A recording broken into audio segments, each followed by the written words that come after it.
Never imagined myself as someone who could betray the one I loved.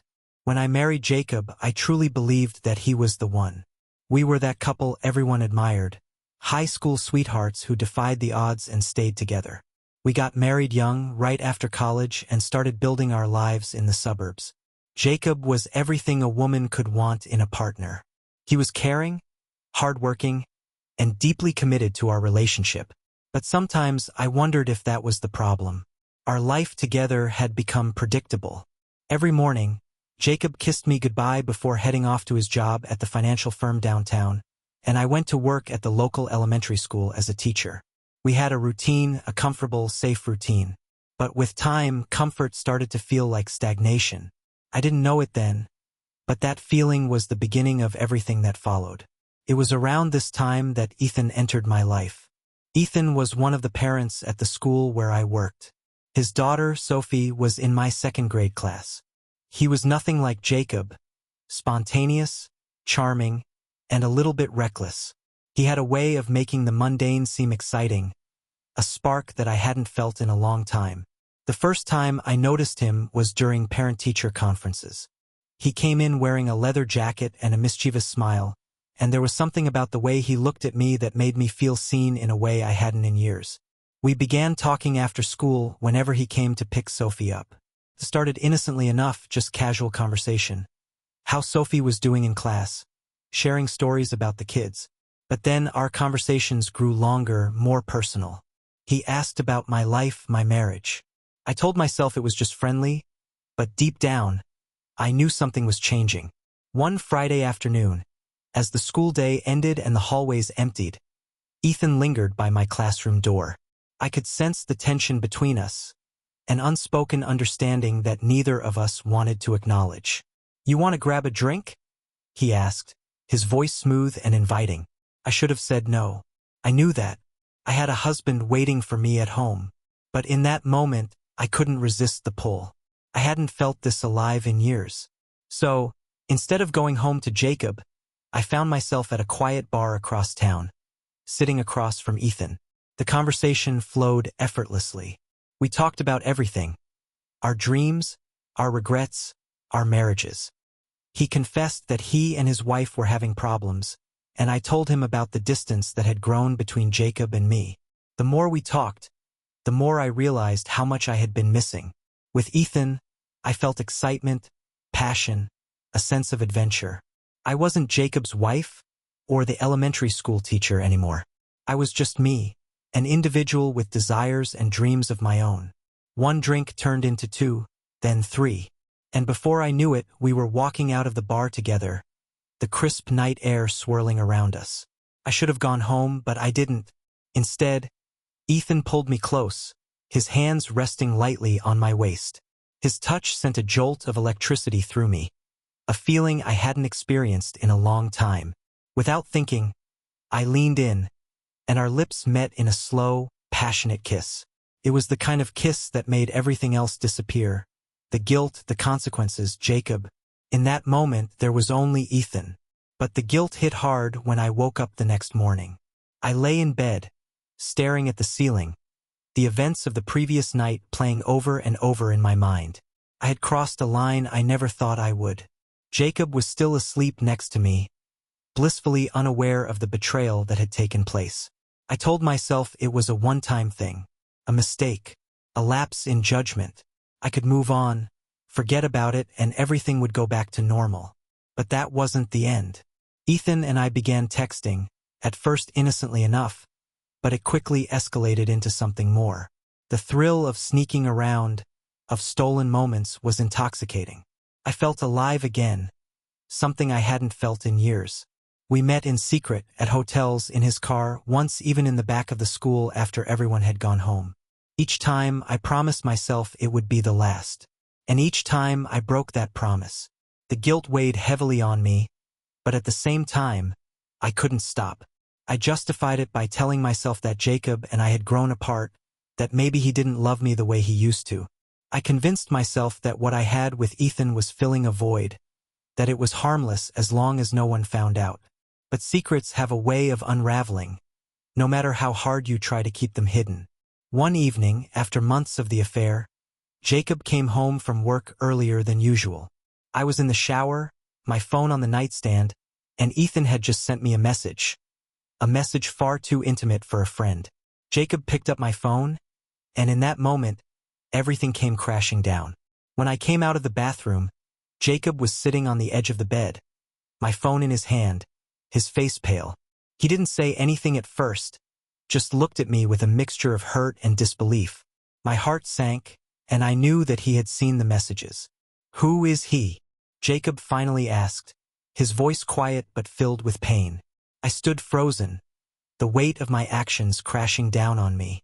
Couldn't lie anymore. I couldn't hide behind excuses. "I'm sorry," I whispered, tears welling in my eyes. "It was a mistake. I didn't mean for it to go this far." Jacob stood up, running his hands through his hair, pacing back and forth. I could see the pain etched on his face, the betrayal in his eyes. "How long?" he asked, his voice cracking. "A few months," I admitted, my voice barely above a whisper. He shook his head, the reality of it all sinking in. "Why, Rachel? Why would you do this?" I didn't have a good answer. I tried to explain the loneliness, the feeling of being invisible, the excitement that Ethan brought into my life. But none of that could justify what I had done. I had betrayed the man who had loved me unconditionally for years. Jacob left that night. He stayed with a friend, and for the first time in our marriage, I didn't know if we would make it through. The house felt empty without him, and the guilt was overwhelming. I spent days crying, replaying every moment in my head, wondering how I had let things get so out of control. Days turned into weeks, and Jacob still hadn't come home. I tried calling, texting, begging him to talk to me, but he needed space. Couldn't blame him.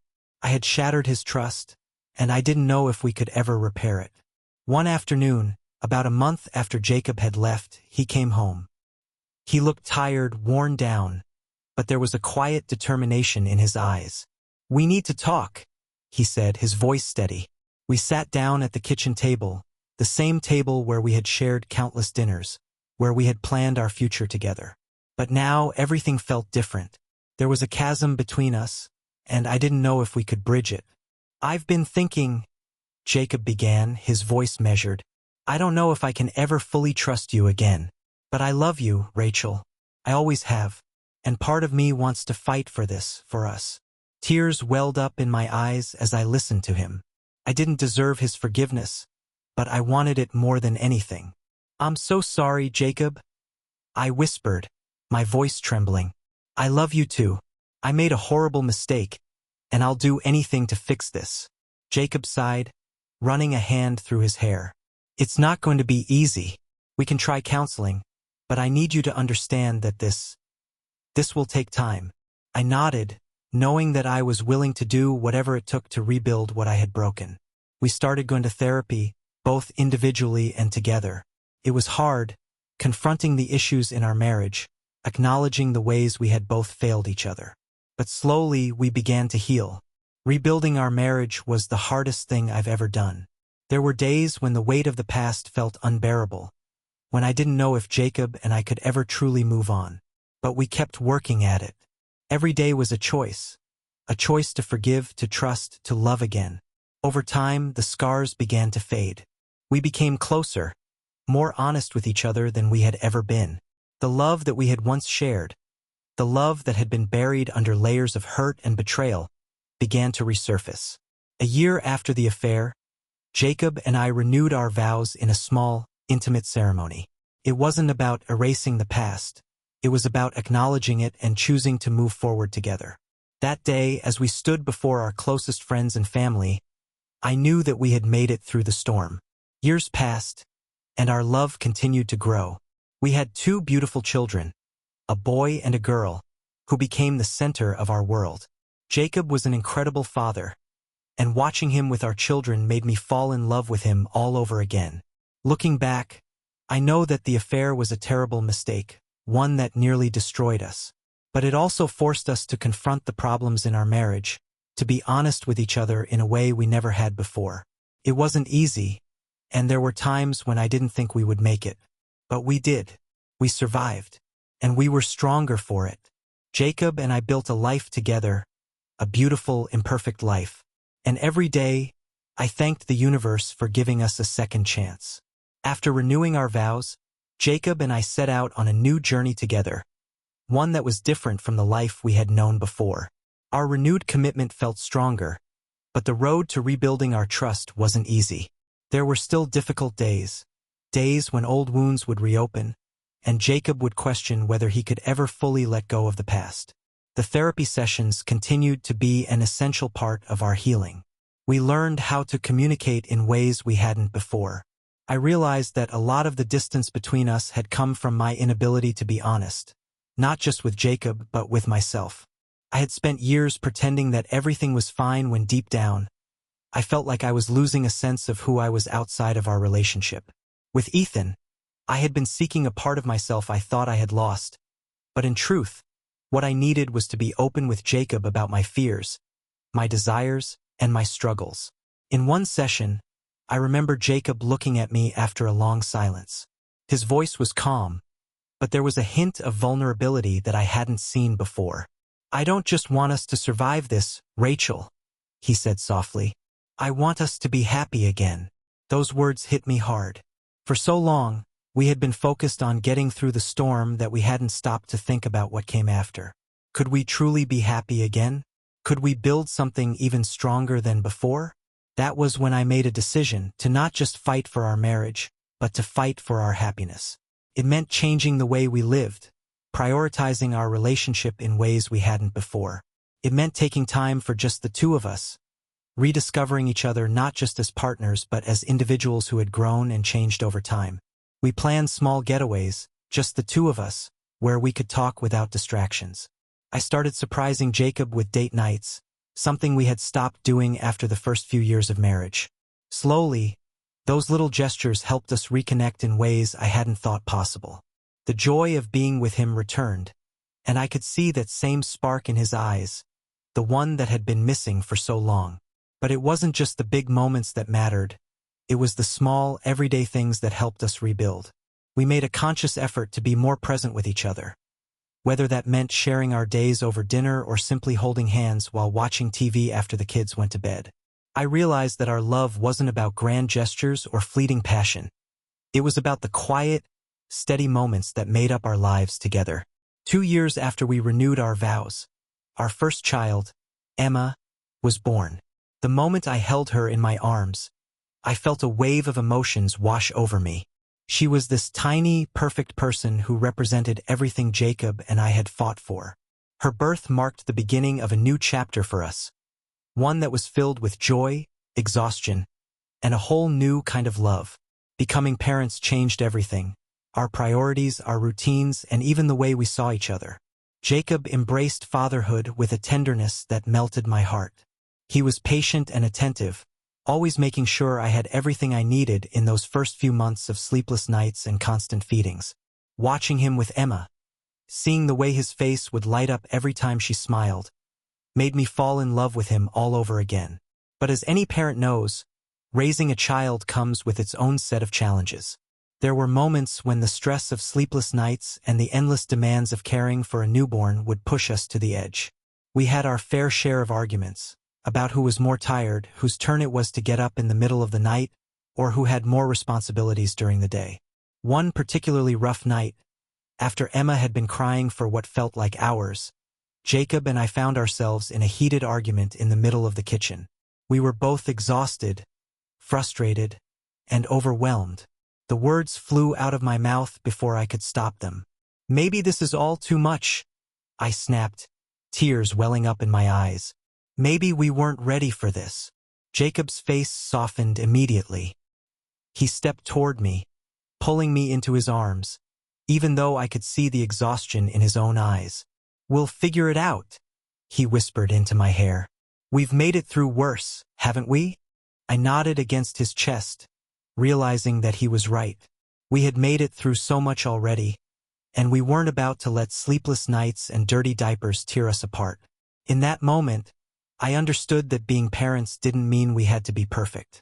It just meant we had to be there for each other, even when things felt overwhelming. The years passed and our family grew. 2 years after Emma, we welcomed our son, Lucas. Our house was filled with the sounds of laughter, of tiny footsteps running through the hallways, of bedtime stories and early morning cuddles.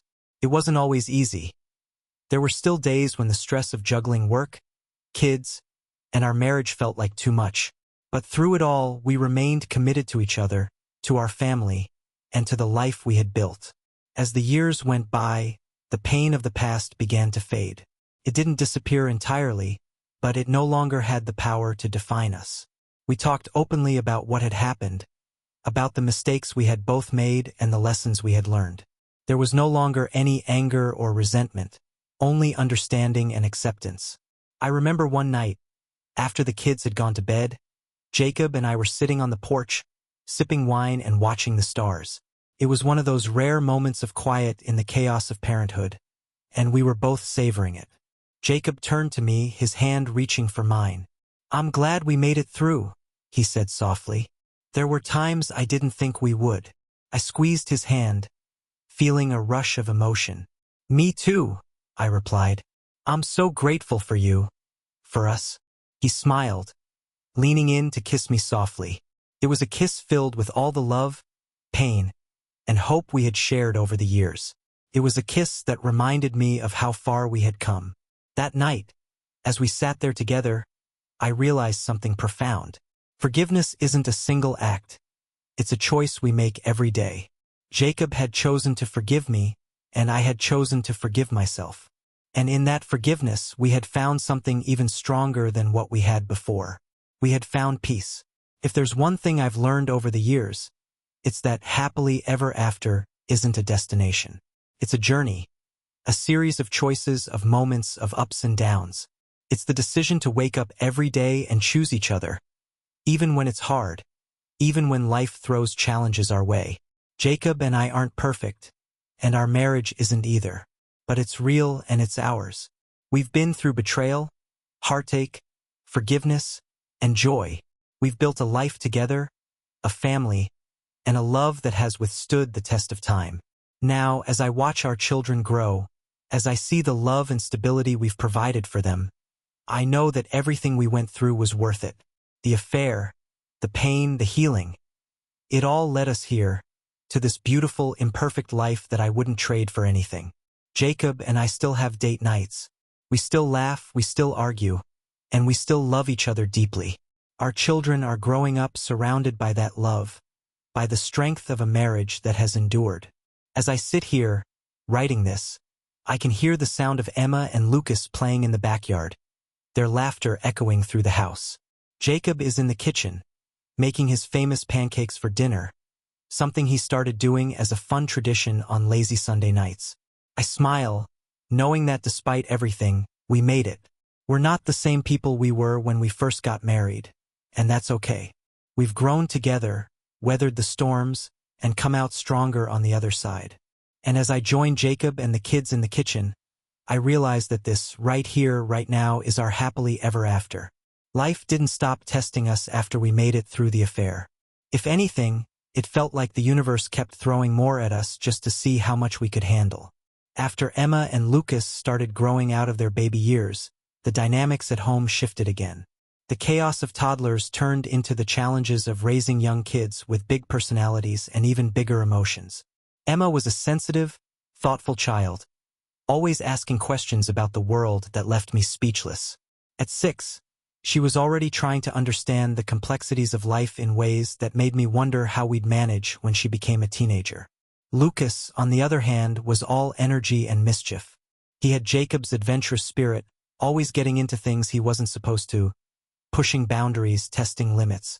The house was never quiet, and there were nights when Jacob and I would collapse into bed, barely able to muster more than a few words to each other. But amidst the everyday challenges of parenthood, something had shifted between us. We had a new level of understanding, a silent agreement that we were in this together, no matter what. There was a comfort in knowing that we had made it through the worst and that we could face anything the future had in store for us. One evening, after the kids were tucked into bed and the house was finally still, Jacob and I sat down at the kitchen table, a place that had come to symbolize our most honest conversations. There was something in the air, a feeling that another storm might be brewing. I could see it in Jacob's eyes. He had been distant for a few weeks, quieter than usual, and I hadn't pushed. But now, I could feel that something needed to be said. "Ratch," Jacob began, his hands wrapped around a mug of coffee. "I've been thinking about work." I nodded, waiting for him to continue. "I've been at the firm for nearly 15 years now. I like the stability, the paycheck, but—" He paused, searching for the right words. "I'm not happy. Not really. And I'm starting to wonder if this is what I want to do for the rest of my life." His confession caught me off guard. Jacob had always been the steady one, the rock in our relationship.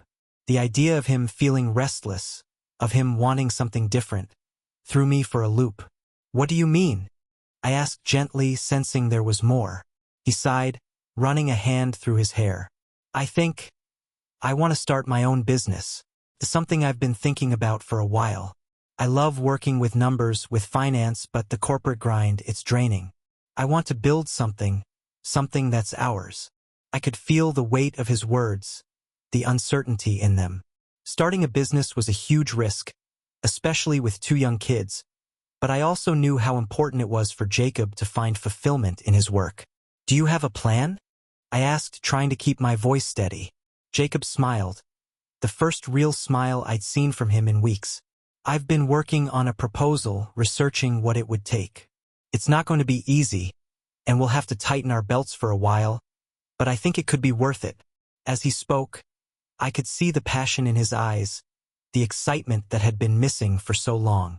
And that's when I realized that this was what I had asked for us to continue growing together. I couldn't hold him back now just because it was scary, because the unknown loomed over us. "We'll figure it out," I said, echoing his words from so many years ago. "Just like we always do." Jacob's decision to leave his steady job and start his own business was one of the biggest challenges we had faced since the affair. Financial uncertainty wasn't easy with 2 kids to take care of and a mortgage to pay, but I believed in him. I had seen him rebuild our marriage, rebuild our life together, and I knew that he was capable of anything if he put his mind to it. The first few months were hard. Money was tighter than it had ever been, and there were days when I worried that we had made a mistake, that we had taken too big of a leap. But Jacob was determined, pouring all of his energy into building his business from the ground up. He worked long hours, sometimes into the early morning, but there was a light in him that hadn't been there before. Even when he was exhausted, I could see the pride he took in creating something of his own. We had to make sacrifices, canceling our annual family vacation, cutting back on dining out, and being more frugal in our day-to-day lives. I took on some extra tutoring after school to help supplement our income, and it wasn't easy balancing work, the kids, and supporting Jacob's new venture. There were nights when I would sit in bed, staring at the ceiling, wondering if we were going to make it. But then there were moments of clarity, moments when I would catch a glimpse of Jacob sitting at his desk, poring over spreadsheets, and I would remember why we were doing this. We had chosen to take this risk together, just like we had chosen to rebuild our marriage. And if we could survive that, I knew we could survive this too. One evening, about a year into Jacob's new business, he came home with a look of pure joy on his face. He dropped his briefcase by the door, scooping up Lucas, who ran to greet him and twirled him in the air. "What's going on?" I asked, smiling at the scene before me. Jacob set Lucas down and came over to me, his eyes shining with excitement. "We did it, Ratch. We landed our first major client. It's going to be huge. Enough to get us through the next year comfortably." Tears welled up in my eyes as I hugged him tightly. I had never doubted his ability to succeed, but hearing that all of his hard work was finally paying off felt like a weight lifting off my shoulders. That night, after we put the kids to bed, Jacob and I sat out on the porch again, just like we used to. We clinked our glasses together, celebrating not just the success of his business, but the fact that we had made it through another challenge, side by side. "I couldn't have done this without you," Jacob said quietly, looking over at me. I smiled, feeling the warmth of his words. "We're a team, always." As Jacob's business continued to grow, so did our family. 3 years after Lucas was born, we found out we were expecting again. A surprise that neither of us had planned for but welcomed with open arms. Our third child, a girl named Ava, was born on a sunny day in early June, bringing even more joy and chaos into our lives. With 3 kids, the house felt fuller than ever. There were toys scattered across the floor, sticky handprints on the walls, and laughter echoing through every room. Jacob and I often found ourselves in the middle of the madness, trying to keep up with school runs, playdates, and bedtime routines. But amidst the noise, there was a deep sense of contentment, a feeling that we had built a life together that was worth all the hard work and sacrifices. One night, after putting Ava down to sleep, I sat on the couch, exhausted but happy.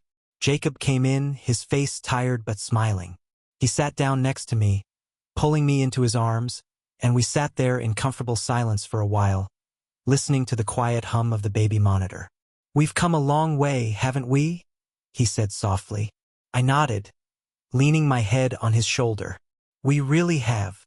There was something beautiful in the chaos, something profound in the way we had navigated life's ups and downs. We weren't perfect, and we never would be, but we had learned to accept that. Our love wasn't about grand romantic gestures or a picture-perfect life. It was about showing up for each other, day in and day out, through the good times and the bad. Jacob kissed the top of my head, and in that moment, I realized that we had built something far stronger than what we had started with all those years ago. We had built a family, a partnership, and a love that had weathered every storm. As the years went on, life settled into a rhythm. Jacob's business flourished, the kids grew, and we found ourselves looking ahead to a future that felt full of possibility. There were still challenges, of course. Raising 3 kids was no easy feat, and there were days when the stress of balancing work and family felt overwhelming. But through it all, Jacob and I stayed connected, reminding each other of the promise we had made to keep choosing each other, no matter what. Emma grew into a smart, independent teenager who reminded me so much of myself at her age. Lucas was the same mischievous, energetic boy he had always been, always testing the limits but with a heart full of love. And little Ava, with her big blue eyes and infectious giggle, was the light of our lives. One afternoon, as we sat outside watching the kids play in the backyard, Jacob turned to me, his face thoughtful. "You ever think about where we'll be in 10, 20 years? He asked. I smiled, looking out at our children, at the life we had built together. "I think we'll be right where we need to be." Jacob reached for my hand, squeezing it gently. "I'm glad we made it through, Ratch. I'm glad we didn't give up." "So am I," I replied, feeling a surge of love for the man sitting next to me, for the family we had created, for the future that stretched out before us, full of hope. And in that moment, I knew that no matter what life threw our way, we would face it together, stronger, wiser, and more in love than ever before. This is the continuation of their journey, filled with the joys and challenges of raising a family, growing through life's surprises, and continuing to choose each other every day. Would you like to explore more specific moments in their family life? Or do you feel this is a satisfying point to wrap up their story? As our children grew, so did the demands on our time and attention. Jacob's business had reached new heights of success, and with that came longer hours, more responsibilities, and occasional business trips that took him away from home. My work at the school became more challenging as well, as I took on a leadership role. Life had a way of pulling us in different directions, but Jacob and I had learned to navigate that. We didn't let the busyness of life pull us apart again. After everything we had been through, we knew the importance of staying connected. There were weeks when we felt like ships passing in the night. Jacob coming home late from a meeting, me leaving early for a work event, or both of us focused on getting the kids to soccer practice or dance lessons. But amidst the chaos, we carved out moments for ourselves. Sometimes it was as simple as having a cup of coffee together before the kids woke up, or spending a few minutes talking about our day before we fell into bed, exhausted. Those little moments reminded us of what we had built, what we were still building. One evening, after a particularly long week of meetings, school events, and endless kid-related activities, Jacob surprised me by arranging for my mom to watch the kids. He came home with a bouquet of flowers in hand, something he hadn't done in a while. "What's this?" I asked, smiling as I took the flowers from him. He grinned, looking a little sheepish. "I thought we could use a night out. Just us." It had been ages since we'd had a proper date night, and the idea of spending a few hours without thinking about work or the kids sounded like a dream. We ended up at a quiet little restaurant downtown, the kind of place we used to go to before life got so busy.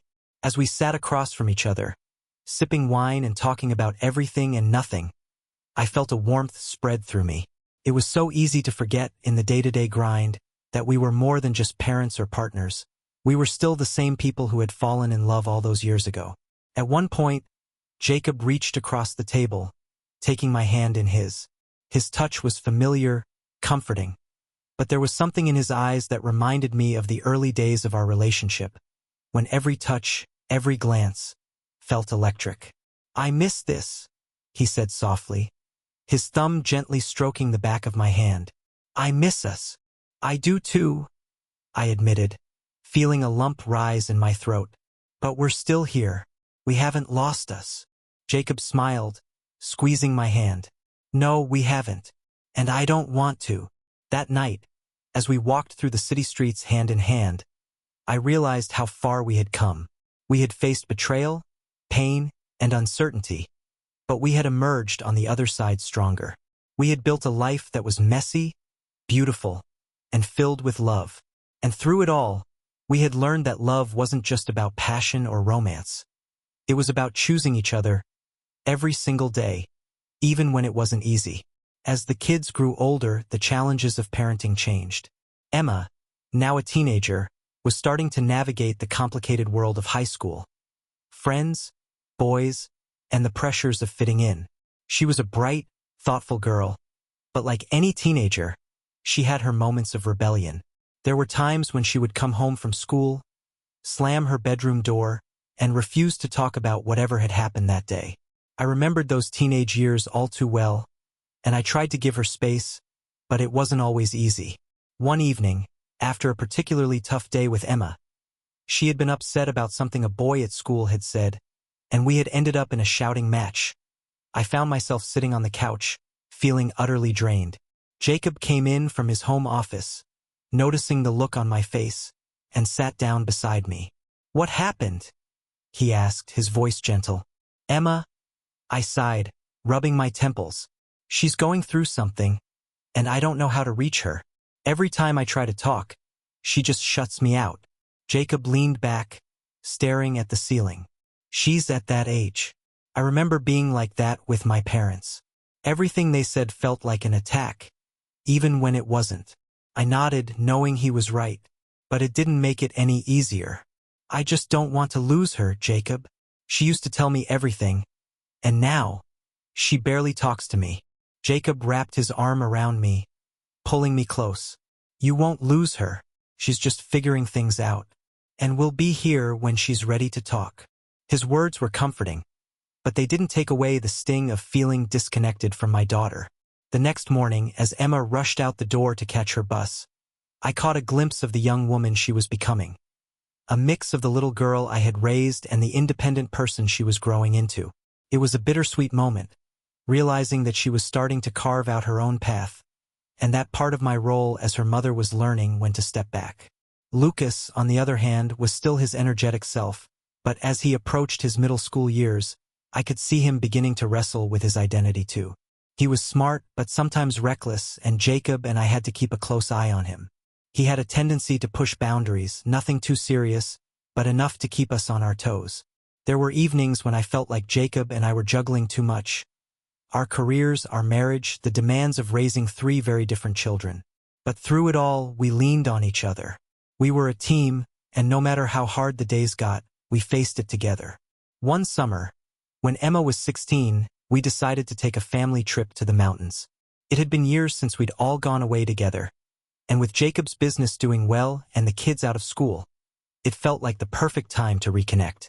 We rented a cabin in a quiet, secluded area, far from the hustle and bustle of the city. The air was crisp, and the views were breathtaking, endless stretches of trees and mountains that seemed to go on forever. The kids were excited, though Emma did her best to hide it behind her teenage indifference.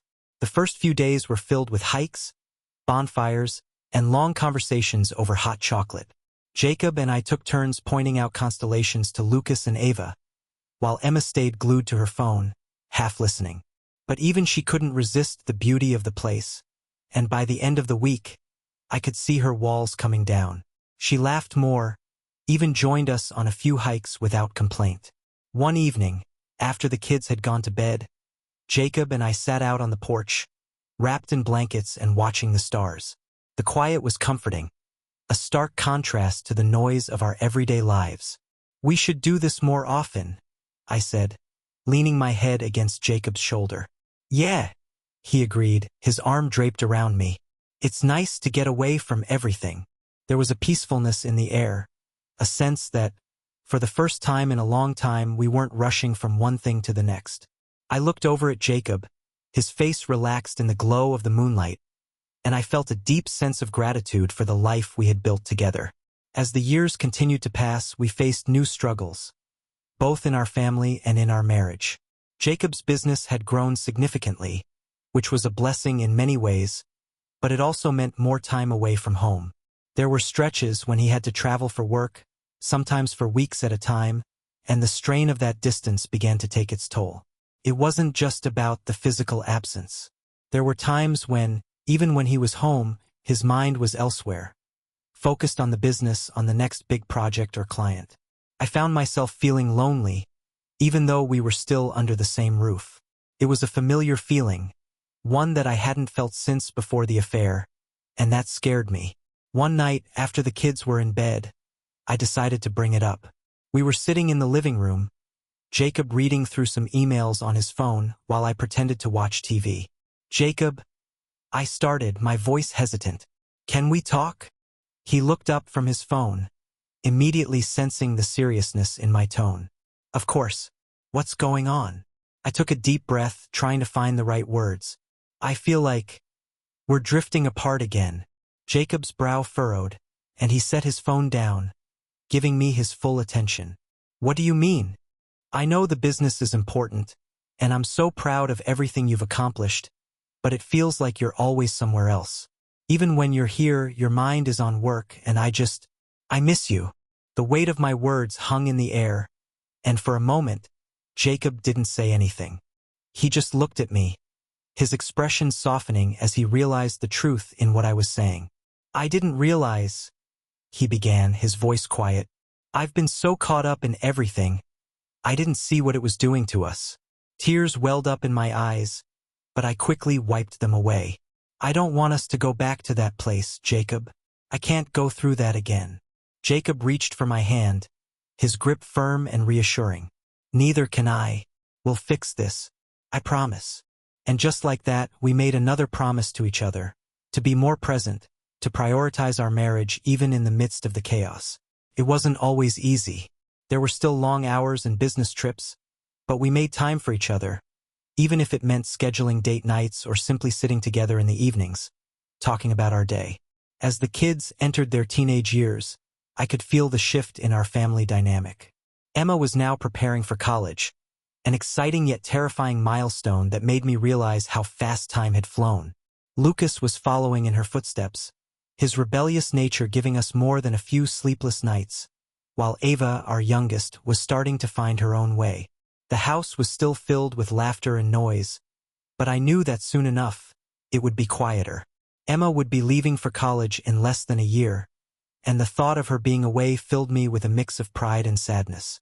I wasn't ready to let her go, but I knew that this was the natural progression of life.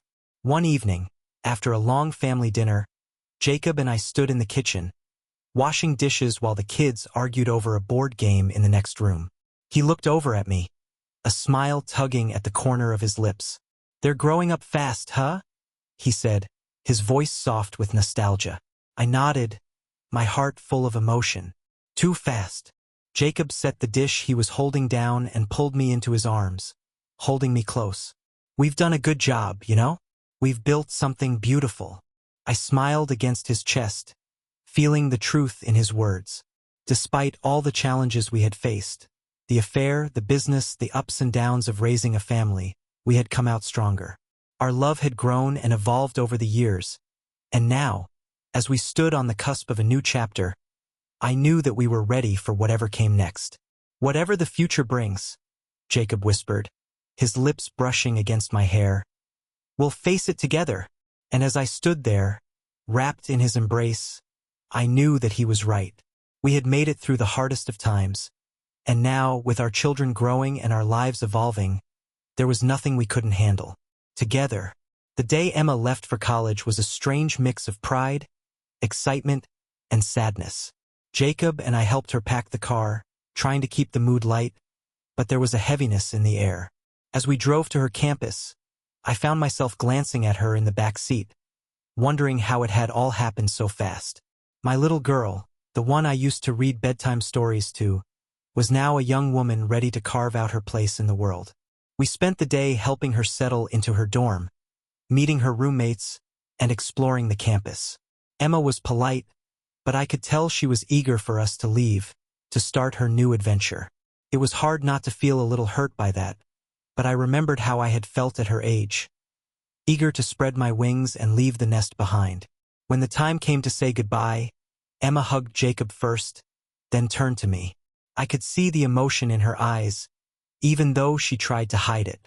"Thanks for everything, Mom," she whispered, holding me tight. "I'll be okay." "I know you will," I replied, my voice thick with unshed tears.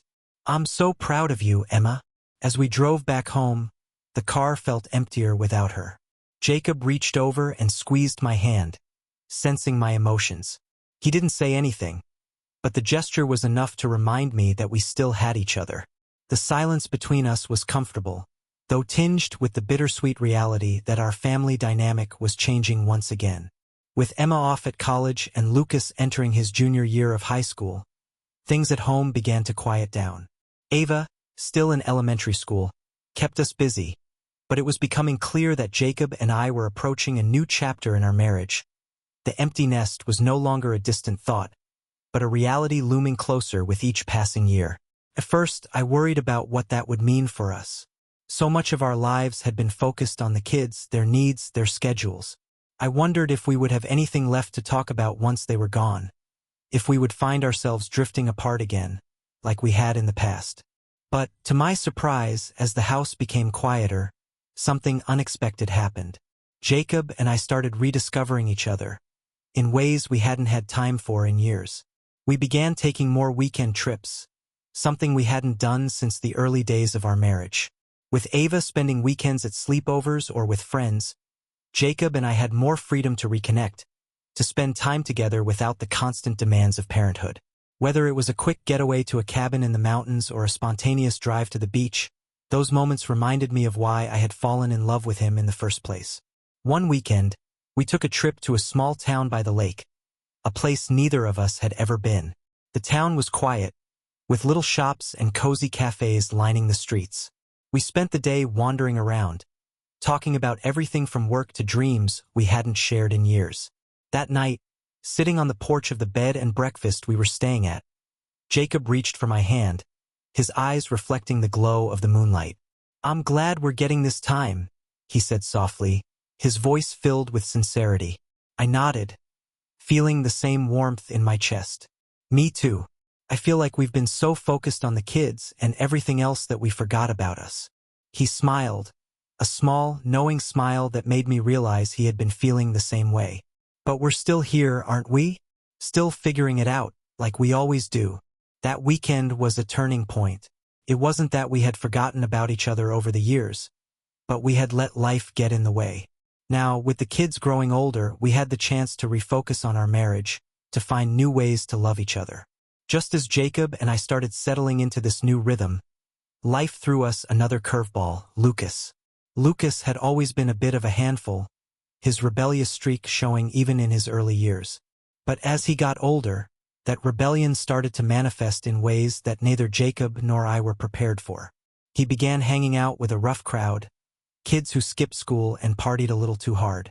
We tried to set boundaries, enforce curfews, and talk to him about making better choices, but it felt like he was slipping further and further away from us. One night, when Lucas was 17, he didn't come home. It was past midnight, and my anxiety was rising with every hour that passed.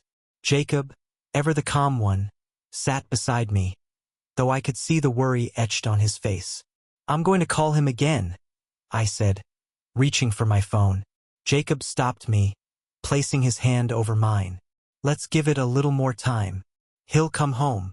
But he didn't come home that night. We called his friends, tried tracking him down, but no one knew where he was. My mind raced with worst-case scenarios, every hour feeling like a lifetime. By morning, when Lucas finally stumbled through the door, reeking of alcohol and clearly having spent the night somewhere he shouldn't have, I was torn between relief and anger. "Where have you been?" I demanded, my voice shaking with emotion. Lucas shrugged, clearly unbothered by the distress he had caused. "Just out with friends."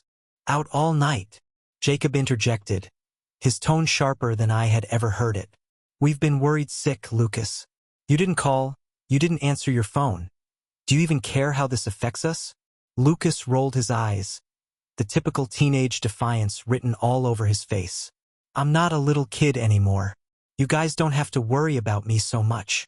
I felt the frustration building inside me, but I didn't want to lose control. "Lucas, you can't just disappear all night without telling us where you are. We're not trying to control you, but you need to be responsible." For a moment, it looked like he might argue, but then he just sighed, brushing past us toward his room. "Fine. I'm sorry. Can I just go to bed now?"